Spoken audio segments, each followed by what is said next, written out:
Good morning. आज हम लोग समझेंगे वायुमंडल के विभिन्न परतों के बारे में। यहाँ पर एक वर्ड लिखा हुआ है वायुमंडल। ये वायुमंडल है क्या?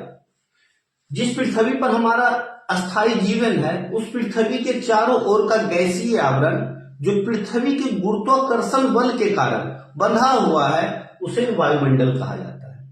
ये वायुमंडल में ये जो विभिन्न परत बनाया गया, ये परत बनता कैसे, किस आधार ये बनाने का इसका क्या है?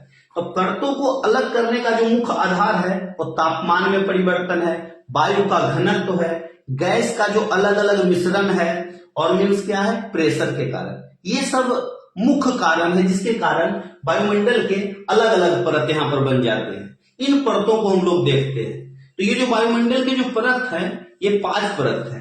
एक एक करके हम लोग समझते हैं। श्रोभ मंडल, समताप मंडल, मध्यमंडल, आयनमंडल और वायुमंडल, ये 5 परत है। ये हमारा पृथ्वी का सतह है। पृथ्वी के सतह से हम लोग 18 किलोमीटर का जो डिस्टेंस होता है उस परत को बोला जाता है श्रोभ मंडल। ये आप लोग याद कर लेते हैं 18 किलोमीटर। ये 18 किलोमीटर नहीं होता है। अगर पृथ्वी के हम ध्रुव से बात करें तो 8 किलोमीटर का डिस्टेंस, और पृथ्वी का हम लोग विषुवत रेखा से हम लोग बात करें तो 18 किलोमीटर का डिस्टेंस पर जो परत बना हुआ है उसे श्रोभ मंडल है, वो श्रोभ मंडल में आता है।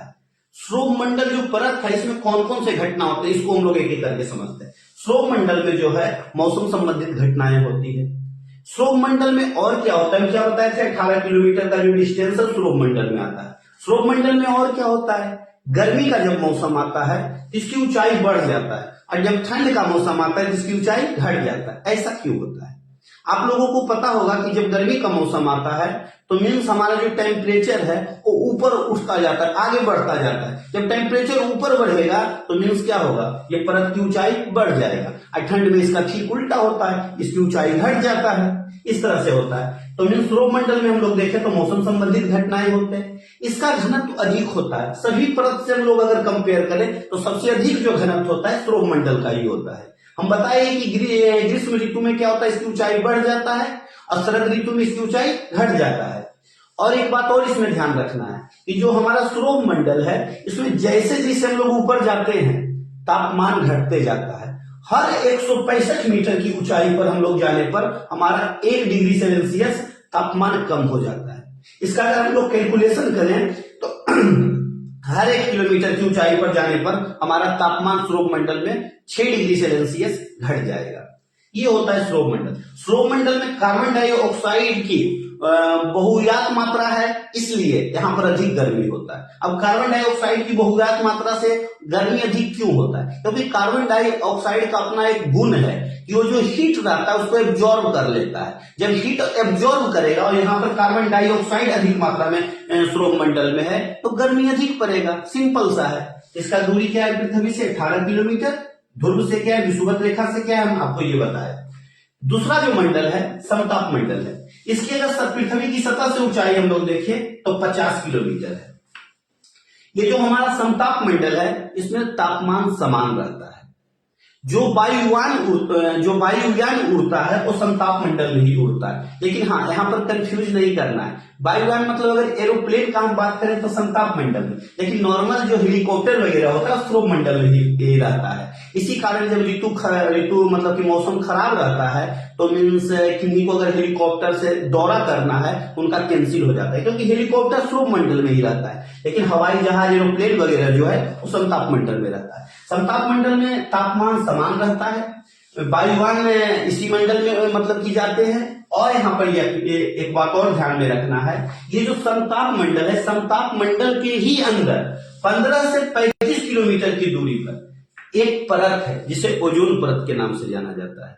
ये ओजोन परत कोई मंडल नहीं है, समताप मंडल के अंदर ही एक परत है, ओजोन परत है। ये ओजोन परत करता क्या, सूर्य से जब किरण आता है तो अल्ट्रा वायलेट रे रहता है, वो अल्ट्रा वायलेट रे को क्या करता है, रोकता है। यही ओजोन परत का यहाँ पर है। ओजोन परत हमारे लिए बहुत ही उपयोगी है, लेकिन हम लोग इतना एसी फ्रिज ये सब इतना यूज करने लगे हैं, इससे जो CFC क्लोरोफ्लोरोकार्बन निकलता है इससे ओजोन परत को क्षति पहुंचता है। हम क्या देखें, इसका दूरी 50 किलोमीटर है पृथ्वी की सतह से। नेक्स्ट क्या है, मध्यमंडल। मध्यमंडल का अगर हम बात करें तो पृथ्वी की सतह से इसकी दूरी 80 किलोमीटर पड़ता है। मध्यमंडल में क्या होता है, अंतरिक्ष से आने वाले जो भी उल्कापिंड है इसी मंडल में क्या होते हैं, जल जाते हैं, समाप्त हो जाते हैं, वो पृथ्वी की सतह पर नहीं पहुंचते हैं। ये हमारा मध्यमंडल था 80 किलोमीटर की दूरी पर। नेक्स्ट क्या हमारा है, चौथा आयन मंडल। इसकी अगर पृथ्वी की सतह से हम लोग दूरी देखें तो 640 किलोमीटर पड़ता है। ये 640 किलोमीटर के डिस्टेंस पर जो एक आयन मंडल है ये करता क्या है, ये जो आयन मंडल इसमें आयनिक गुण पाया जाता है। आयनिक गुण पाने के कारण जब यहां से पृथ्वी की सतह से जब हम लोग रेडियो तरंग छोड़ते हैं तो रेडियो तरंग यहां पर जाके परावर्तित हो जाता है, रिफ्लेक्ट हो जाता है। इससे हम लोगों को संचार के लिए बहुत ही महत्वपूर्ण ये मंडल है, इससे हम संचार में इसका प्रयोग कर सकते हैं।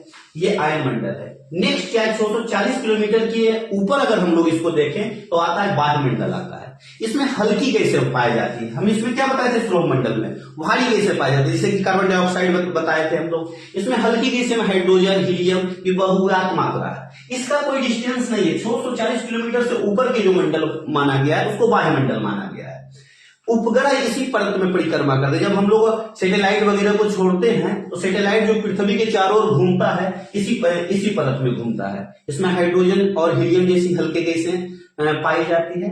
ये हमारा पूरा वायुमंडल के विभिन्न परतों के बारे में आपको बताया। कम स्पेस रहने के कारण, एक शॉर्ट वीडियो बनाने के कारण इसका पूरा और भी डिटेल है, और भी इसमें बहुत सारे बातें जो आपको नहीं बता पाते। इसी तरह का आप लोग वीडियो देखते रहिए, फिर मिलते हैं नेक्स्ट वीडियो।